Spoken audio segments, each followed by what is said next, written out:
திராவிட model என்று சொல்லுகின்றீர்களே, இந்த திராவிட model என்கிற இந்த அத்தியாயத்திற்கு அடிதாளம் இட்டவர்கள், திமுகவை தூக்கி சுமந்தவர்கள் இந்த வன்னியர் பேரினம் இல்லையா? ஆனா இந்த இனத்தில் லாக்அப் டெத் நடந்தா நிவாரணம் கிடையாது, கற்பழிச்சு கொண்டு போட்டா நிவாரணம் கிடையாது, கலெக்டர் பதவி கிடையாது, எஸ்பி பதவி கிடையாது, ஐஜி பதவி கிடையாது, வாரிய தலைவர் பதவி கிடையாது. மாண்புமிகு தமிழ்நாடு முதலமைச்சர் அவர்களே, இந்த சாதியை பிடிக்காத காழ்ப்புணர்ச்சி கொண்ட வெறிபிடித்த முன்னேறிய சாதி அதிகாரிகள் உங்களிடத்தில் தவறான செய்திகளை சொல்லுகிறார்கள். முதலமைச்சர் அவர்களே, உங்களோடு இருக்கிற ஒரு கூட்டம் சாதி பார்க்கிறது. எங்கேயோ கற்பழித்து கொல்லப்பட்ட குடும்பத்துக்கு 25 லட்சம் கொடுத்தீங்க. ஆனா என் உறவு இங்க திட்டக்குடியில பட்டூர்ல கற்பழிக்கு கொல்லப்பட்டிருக்கிறான், இன்னும் ஒரு பைசா கொடுக்கல. என்ன ஆரம்பிச்சோம்? உங்க கூட்டத்தில் இருக்கிற வேல்முருகன், நான் கேட்கிறேன், பதில் சொல்லுங்க. இந்த சீட்டுக்காக, நோட்டுக்காக, பதவிக்காக என் கண் முன்னால் அநியாயம் நடந்தால், அக்கிரமம் நடந்தால், சமூக நீதி மறுக்கப்பட்டால் அதை பொறுத்து கொண்டு பொத்திக் கொண்டு கூட்டணிக்கு சிங்கம் கிடைக்கிறவல்ல வேல்முருகன். ரத்தம் கொதிக்கிறது.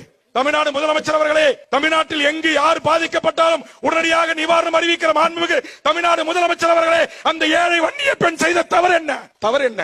பள்ளிக்கூடத்துக்கு படிக்க சென்ற தனது சக மாணவர்களாலே அழைத்து செல்லப்பட்டு அநியாயமாக அவரை கற்பழிப்புக்கு உள்ளாக்கி உயிருக்கு போராடி கொண்டு இருக்கிறாரே, அந்த மாணவிக்கு ஏன் தமிழ்நாடு முதலமைச்சர் அவர்களே 10 நாட்கள் ஆகியும் ஏன் நீங்கள் நிவாரணம் அறிவிக்கவில்லை? நான் கேள்வி கேட்கிறேன், பதில் சொல்லுங்கள். உங்களோடு நான் கூட்டணி இருக்கிறேன் என்பதற்காக என் கண் முன்னால் என் இனத்தின் மக்கள் பலியாகின்ற போது, வன்முறைகளுக்கு ஆளாக்கப்படுகின்ற போது, என் NLC மக்கள் நிலத்தை கொடுத்துவிட்டு